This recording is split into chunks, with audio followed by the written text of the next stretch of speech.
Omar, you won't believe the word I learned today. Serendipity, isn't it fantastic? Serendipity? Never heard of it. What does it mean?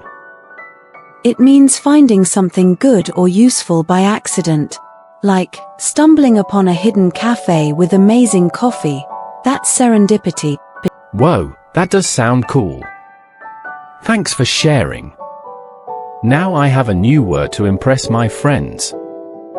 Exactly. Vocabulary exchange, the best kind of exchange, right? You learn something new, and I get to share the joy of a cool word. Totally agree. Speaking of learning new words, I came across an interesting one in a news article, paradigm shift. Paradigm shift. That's a big one. It means a fundamental change in the way we understand something. Exactly. Like how social media completely changed the way we communicate. That's a paradigm shift. Absolutely. You see, vocabulary exchange can be so enriching. We're not just learning words, we're learning about the world around us.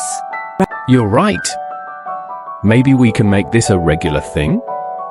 Every time we learn a new word, we share it with each other. I love that idea. Vocabulary challenge accepted. Challenge accepted. Now, how about we order another round of coffee and brainstorm some ideas for our next vocabulary hunt? Perfect.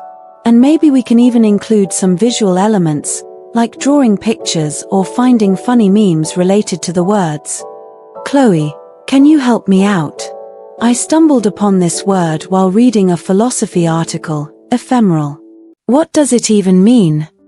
Ephemeral, that's a tricky one.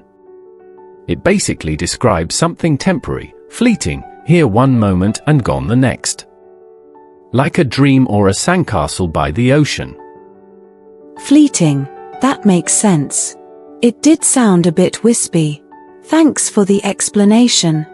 No problem. Speaking of confusing words, I came across a poem that used the word melancholy. I knew it had something to do with sadness, but it felt more nuanced than just sad. Melancholy is a deep, pensive kind of sadness. It's like a wistful longing or a feeling of thoughtful sadness. Wistful longing, That captures it perfectly. Poetry is full of these words that seem simple but have deeper meanings. Absolutely. Vocabulary can be tricky that way. Sometimes the simplest words carry the most complex emotions. Maybe that's why some words resonate more with certain people. Like, I might connect more with words that evoke feelings, while you prefer the analytical ones that explain things clearly. You might be onto something there. It's like vocabulary caters to different parts of our personalities. Exactly. So, how about we continue to challenge each other with vocabulary?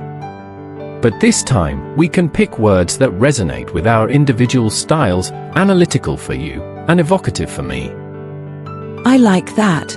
We can be vocabulary explorers, venturing into the unknown territories of words.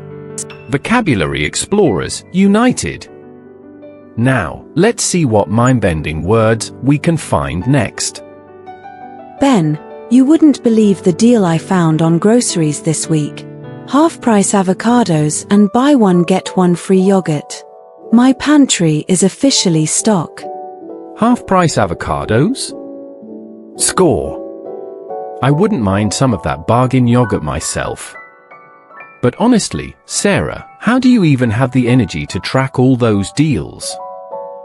It's all about having a budget, Ben. I allocate a specific amount for groceries each week and stick to it. Plus, couponing is like a treasure hunt. Finding the best deals makes me feel like a winner. A treasure hunt, I think my treasure hunts usually end up at the electronics store with a new gadget in my hand. Maybe you could teach me some of your budgeting magic. Absolutely. The first step is understanding where your money goes. Track your expenses for a week, everything from coffee to clothes. Then, Categorize them. Essentials like rent and groceries, entertainment, and impulse purchases. Categorize? Sounds like homework. But okay, if it helps me avoid another impulse gadget purchase, I'm in. Great. Once you see your spending patterns, you can identify areas to cut back. Maybe skip the daily latte and brew coffee at home, or try free entertainment options like visiting the library or park. Skipping the daily latte might be a tough one. But free entertainment sounds doable.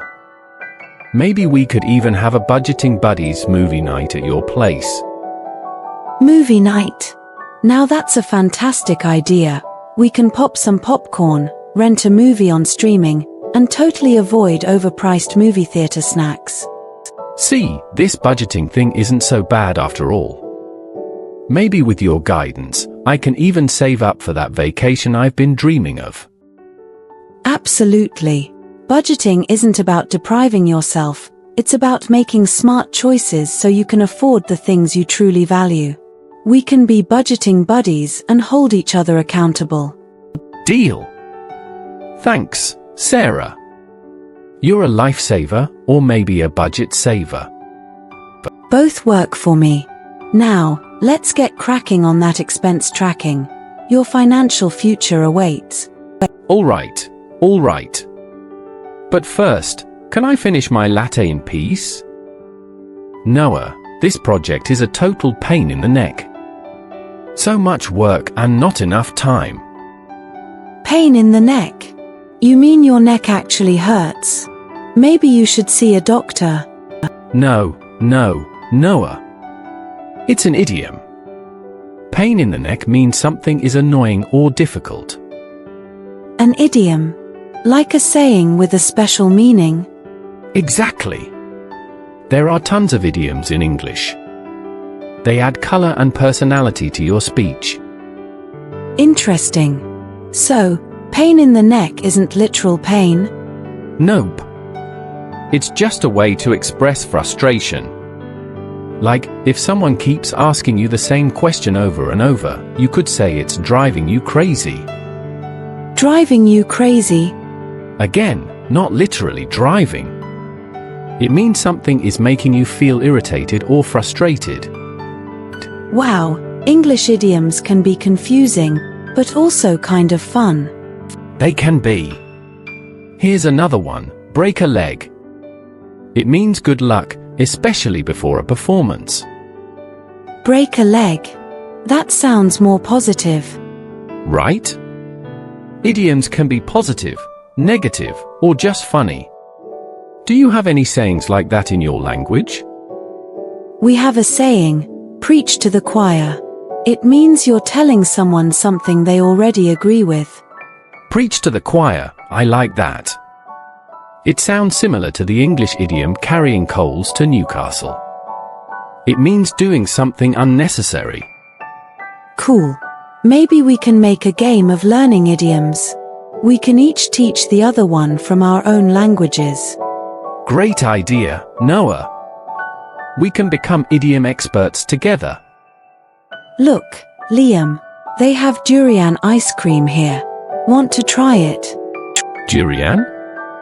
Isn't that the fruit that smells like gym socks? No thanks, I'll stick with my good old vanilla.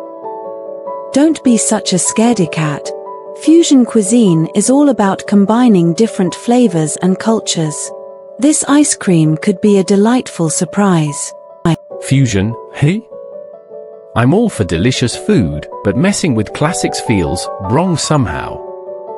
Wouldn't a perfectly good burger be ruined by adding, say, kimchi? Not necessarily. Kimchi's spicy and tangy flavor could complement the savory burger perfectly.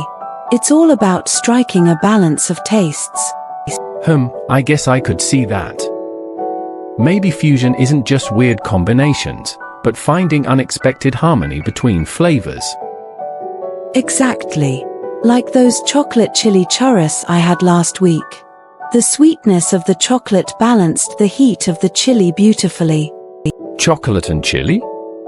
Okay, that sounds intriguing. Maybe I'm being too close-minded. Fusion could be a way to expand your culinary horizons. Absolutely. It's like creating a symphony on your plate. Different ingredients come together to create something new and exciting. A culinary symphony, huh? I do love a good symphony.